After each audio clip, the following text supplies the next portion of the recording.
I'll start from the point where my parents appeared and began banging on the car window. It was such a sudden and unexpected intrusion. I could feel the tension rising as my dad's voice filled the air, questioning me if someone had asked me to do something. My mom, as always, chimed in, urging me to just be quiet and persuade Steve. But what were they persuading Steve about? It didn't take long for me to piece it together. They were in cahoots with my in-laws, plotting against Ed, my husband. Steve, the chairman, was favoring his own father for the position, and they were scheming to remove Ed from his rightful place in the company. Then, amidst the chaos, I noticed something in my mother's hand, a crowbar. Before I could even comprehend what was happening, she swung it high, and with a deafening crash, the car window shattered. I was stunned, frozen in disbelief at the violence unfolding before me. And then came the news about Steve's car. They said it had fallen off a cliff, accompanied by a suicide note. But a week later, an envelope arrived, scheduled for that very day. Inside was a letter and a key. Steve's voice echoed through the words he had penned, urging me to read it without letting my parents find out. It was a premeditated message, a contingency plan in case something happened to him. He wanted me to take what was stored in a locker and run to his uncle's place immediately. With Lucy, my sister-in-law, by my side, we wasted no time. We grabbed what we needed and fled to Uncle Ronald's house, seeking refuge and justice. And so, here I am, Hannah McKinley, 34 years old, thrust into a world of betrayal and deceit. Once just a typical housewife, now a widow with 2 children, grappling with the unimaginable loss of my husband. But I refused to accept the official narrative. Steve had no reason to end his own life. We had dreams, plans for the future. Our love was strong, our bond unbreakable. We met at the resort hotel where we both worked, drawn together by our shared passion for hospitality and tourism. It was a place of dreams, where I had always longed to work since childhood. Despite the challenges and rigorous training, I persevered, guided by a senior employee who saw potential in me. But now, as I sit here, haunted by unanswered questions and grieving for the life we once had, I am determined to uncover the truth. To protect myself and my children, to honor Steve's memory, and to expose the sinister plot that led to his untimely demise. Uncle, Steve's parents weren't exactly shining examples of competence or integrity. They held positions within the McKinley Real Estate Group, but Steve had made it clear that it was more of a formality than anything else. He had even referred to them as scum for their lack of initiative and their tendency to rely on others. As I grappled with the shock of Steve's death, my in-laws wasted no time in reaching out, their calls dripping with insensitivity. "Hannah, Steve is in a real mess now, isn't he?" they said, as if his death was just another inconvenience. Their offer of support came with thinly veiled jabs at my financial future, insinuating that without Steve, I'd be left in dire straits. But I couldn't entertain their suggestions, not after everything that had transpired. I couldn't forget how they had treated us during our marriage, barely acknowledging our existence except for formalities. Steve had deliberately kept his distance from them, seeing through their facade of familial concern. It was clear that my in-laws had their own agenda, and it didn't involve genuine concern for my well-being. Their sudden interest in my future seemed more like an attempt to exert control, to swoop in and take advantage of the chaos left in Steve's wake. But I refused to let them dictate my path. Despite the overwhelming grief and uncertainty, I knew I had to stand firm. I couldn't allow myself to be manipulated or coerced by their false promises and veiled threats. So, with a heavy heart and a determined spirit, I pushed back against their intrusion, clinging to the memories of the man I loved and the life we had built together. And as I faced the daunting road ahead, I vowed to honor Steve's legacy, to seek justice for his untimely death, and to protect our children from the webs of deceit that threatened to ensnare us all. The dynamics within Steve's family were complex, to say the least. His parents held nominal positions within the McKinley Real Estate Group, a move orchestrated to keep them from causing any further setbacks. They were essentially kept on a tight leash, sent on meaningless trips under the guise of inspections, just to prevent them from meddling where they shouldn't. Steve had often laughed off the idea of joining them on these trips, preferring to stay home with me and Lucy, his sister. Speaking of Lucy, she was quite different from her parents. She had married a man with no ties to the family business and lived a life separate from the corporate drama. Lucy and her husband, Harvey, shared an unusual closeness with Steve, a bond that was evident whenever Harvey visited. Their relationship was something of a mystery, but Lucy seemed content with it, brushing off any concerns about their parents' antics. As for me, my relationship with my own parents was strained, to say the least. While things seemed fine when I was a child, the cracks began to show when I reached college. Out of nowhere, they demanded that I drop out and return home because of a marriage proposal from a local dignitary's son. It was a jarring revelation, shattering the image I had of my parents as loving and supportive. Suddenly, I realized that they saw me as nothing more than a bargaining chip, a means to their own ends. But I refused to be controlled, even if it meant facing financial hardship. I sought advice from my professors and scraped by on scholarships, determined to pursue my education on my own terms. The parallels between our family situations were uncanny. Both Steve and I had been caught in the web of familial expectations, forced to navigate a world where love and support came with strings attached. But as we faced the challenges together, we found strength in each other, forging a bond that was unbreakable, even in the face of tragedy. Life after college was a whirlwind of uncertainty and hard work. I hustled through part-time jobs, scraping by on minimal wages, all while trying to secure a stable future. It was during this time that I met Steve, a beacon of stability amidst the chaos of my life. Our relationship blossomed, leading to marriage, and despite my initial reservations, even my parents seemed oddly pleased with the match. But as we settled into married life and started a family, the cracks in our respective family dynamics became more apparent. Steve and I both sensed a certain level of expectation from our parents, an unspoken assumption that we would provide for them in their old age. Their seemingly innocent remarks about our children being a ticket to an easier life grated on us, reminding us of the burdens we carried from our pasts. Despite our misgivings, we pressed on, raising our children with love and determination. Steve's career flourished, providing us with the means to afford help around the house. But just when things seemed to be looking up, tragedy struck the McKinley Real Estate Group. The chairman's sudden illness sent shockwaves through the company, throwing its future into uncertainty. With no designated successor in place, the question of leadership loomed large. And amidst the chaos, Steve found himself thrust into the spotlight, nominated as a potential heir to the chairman's throne. It was a position neither of us had anticipated, and one that came with its own set of challenges and dangers.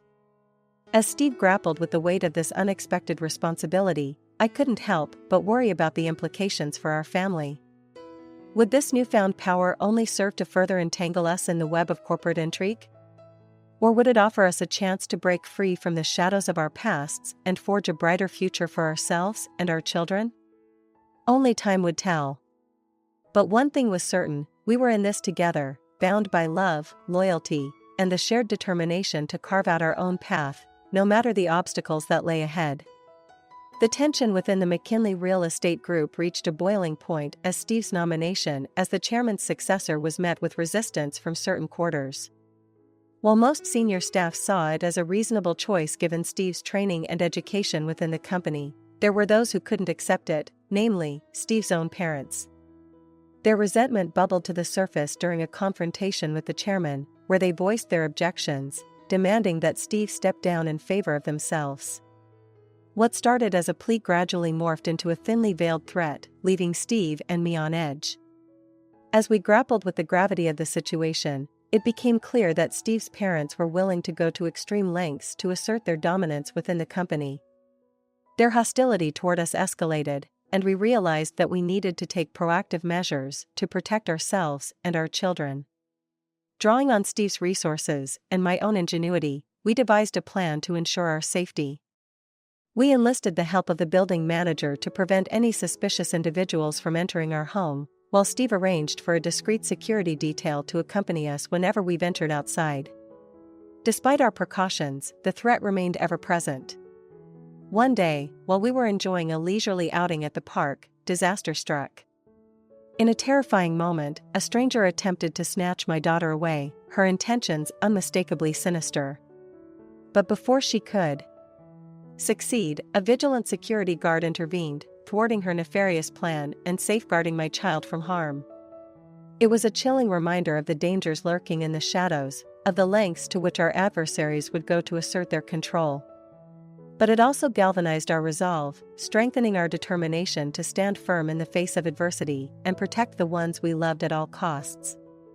The attempted kidnapping at the park left us shaken and on edge, reminding us of the dangers lurking in the world around us. We resolved to be even more vigilant, not just against kidnappings, but against any potential threats that might endanger our family's safety. However, amidst our heightened awareness, I overlooked one crucial detail: the looming threat posed by my own parents.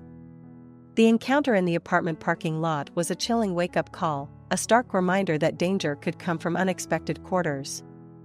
As my parents aggressively demanded that I persuade Steve to decline the chairman position in favor of his own father, their true intentions became clear. They were willing to resort to violence to achieve their goals, brandishing a crowbar and shattering the car window in a terrifying display of force. In that moment of chaos, with shards of glass littering the car and my children crying out in fear, I felt a surge of panic. But I remained determined to protect my family, signaling for the security guards and ensuring our safe escape from the situation. As we retreated to the safety of our apartment, I couldn't shake the feeling of betrayal. My own parents, once trusted figures in my life, had revealed themselves to be willing accomplices in a dangerous game of power and manipulation. When Steve returned, I recounted the harrowing encounter, the shock evident in his expression. The realization that my parents had been coerced into participating in such a sinister plot only deepened our sense of unease. But amid the turmoil, one thing became abundantly clear: we couldn't afford to let our guard down.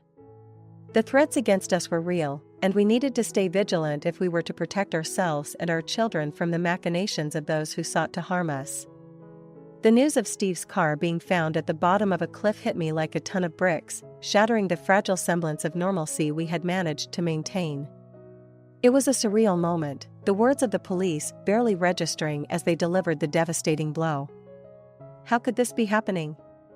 Steve, my rock, my partner in this tumultuous journey, couldn't possibly be gone.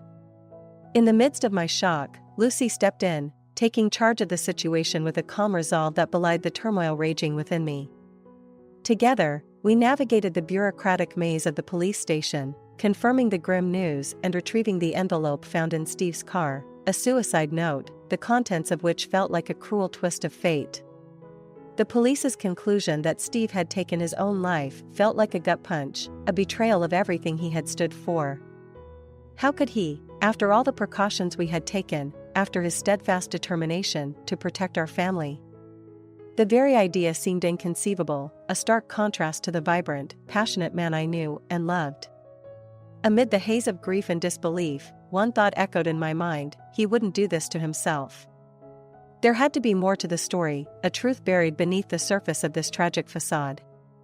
But as the days passed in a blur of funeral arrangements and condolences, the truth remained elusive, obscured by a veil of uncertainty and suspicion. The local news buzzed with speculation, but the truth remained elusive, obscured by a veil of uncertainty and suspicion. Was it an accident, as they claimed?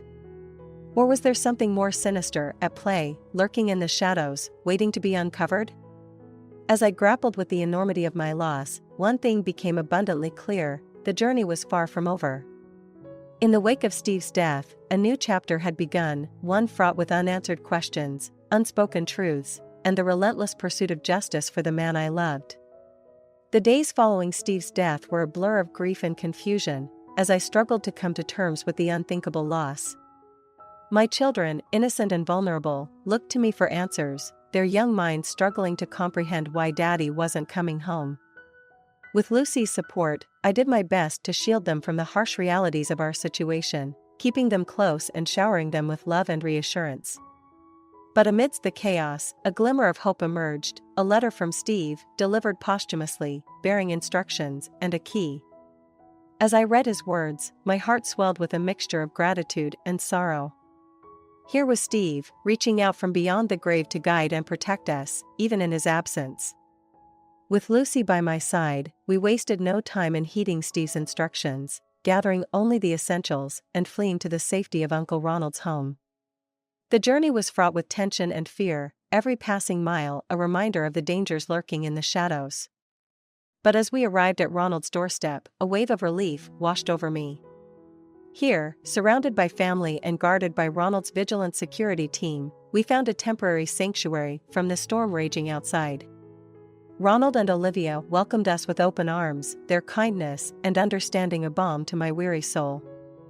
I was overwhelmed with gratitude, humbled by their unwavering support in our time of need. As we settled into our new surroundings, I couldn't shake the nagging sense of guilt that weighed heavily on my heart. I had underestimated the depths of the danger we faced, never imagining that Steve's enemies would go so far as to target him directly.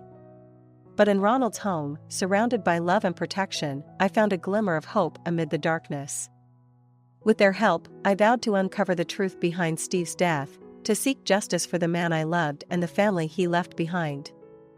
As we gathered in Ronald's spacious living room, the weight of our shared grief hung heavy in the air.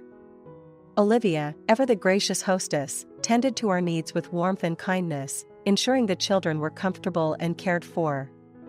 But behind the facade of tranquility, a storm of emotions raged within us, threatening to consume us with each passing moment. Ronald's frustration was palpable as he lamented the consequences of allowing certain individuals to roam unchecked within the group. His words struck a chord with me, stirring feelings of guilt and regret for not foreseeing the dangers that lay ahead.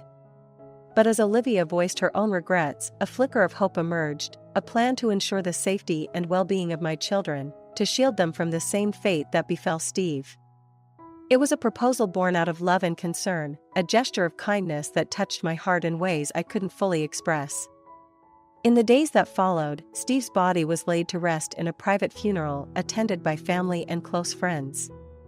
The outpouring of condolences from Steve's colleagues and peers served as a testament to his character and integrity, a reminder of the impact he had on those around him. But amidst the somber atmosphere, a sense of unease lingered, fueled by the presence of Steve's parents, who sat behind us with a blatant disregard for the grief that enveloped us all. After the memorial service, Ronald convened a meeting with the family, in-laws, and management at his house. As we gathered in the sprawling garden, a sense of anticipation hung in the air, mingling with the tension that simmered beneath the surface. And then, amidst the crowd, a figure emerged, Harvey, Lucy's husband. His arrival met with a mixture of relief and curiosity. Clutching a bag tightly, he apologized for his tardiness, his grin masking the secrets he held close. As the day drew to a close, I couldn't shake the feeling that our journey was far from over. The road ahead was fraught with uncertainty and danger, but with the support of family and friends, I knew we would weather the storm together, united in our quest for justice and redemption.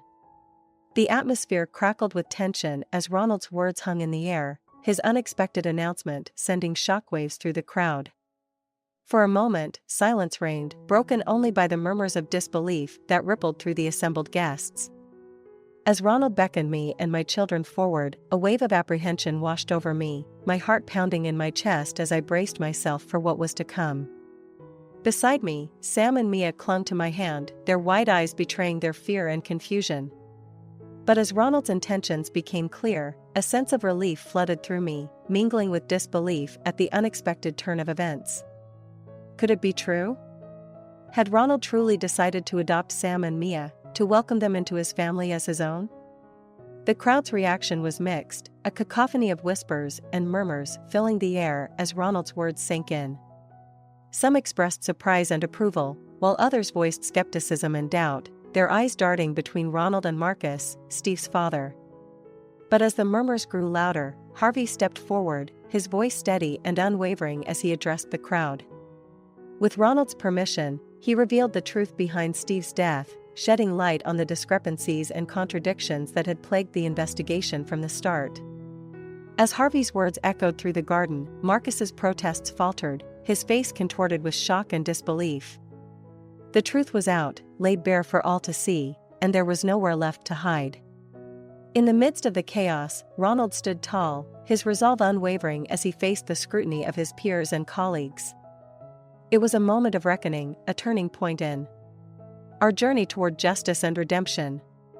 And as the dust settled and the truth emerged, I couldn't help but feel a glimmer of hope stirring within me. Despite the darkness that had clouded our lives, there was a light on the horizon, guiding us forward on the path to healing and closure. Harvey's revelation sent shockwaves through the room, the air thick with tension as the truth unfurled before us. Marcus, once so outspoken, now stood in stunned silence, his face a mask of disbelief and apprehension. As Harvey delved deeper into the investigation, the pieces of the puzzle began to fall into place. The tampering of Steve's car, the calculated road rage incident, and the long-standing embezzlement scheme, all interconnected, all leading back to Marcus. For years, Marcus had operated under the guise of innocence, his true nature hidden behind a facade of respectability and authority. But now, as the evidence mounted against him, there was nowhere left to hide, no more lies to shield him from the consequences of his actions. The room buzzed with whispers and murmurs as the gravity of the situation sank in. Ronald's expression was unreadable, his gaze fixed on Marcus with a mixture of disappointment and resignation. And then, as if on cue, the doors swung open, and a wave of uniformed officers flooded into the room. Marcus's protests fell on deaf ears as he was placed under arrest, his once powerful facade crumbling before our eyes. As the commotion subsided and Marcus was led away in handcuffs, a sense of closure washed over me, mingling with the lingering echoes of disbelief and betrayal. The truth had been revealed, justice served, and though the road ahead remained uncertain, I couldn't help but feel a glimmer of hope stirring within me. In the aftermath of the chaos, Ronald approached me, his expression grave yet determined. "I'm truly sorry for everything you've been through, Hannah," he said, his voice heavy with remorse. "But know that you and your children will always have a home here with us." And as I looked into Ronald's eyes, I saw not just sympathy, but a flicker of something else, a sense of resolve, of determination to set things right and ensure that justice prevailed. In that moment, surrounded by uncertainty and upheaval, I knew that we weren't alone, that we had allies, friends, and family who would stand by us no matter what. And with their support, I was ready to face whatever challenges lay ahead, knowing that together, we could overcome anything. Life at Ronald's house has brought a semblance of stability and security to our once tumultuous existence. With each passing day, I find myself settling into a routine of caring for my children and providing support to Ronald and Olivia. The events that unfolded, the revelations that shook our family to its core, are still fresh in my mind.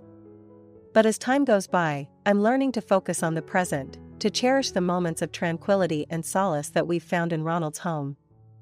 Olivia dotes on Sam and Mia, her affection a soothing balm for their wounded hearts. And though I can't help but feel a pang of sadness for their loss, I'm grateful that they have her love and care to lean on.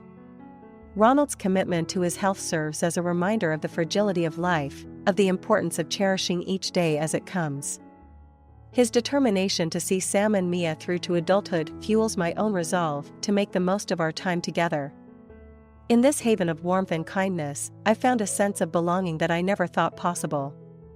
And though the scars of the past may linger, I'm hopeful for the future, for the days ahead filled with love, laughter, and the simple joys of family.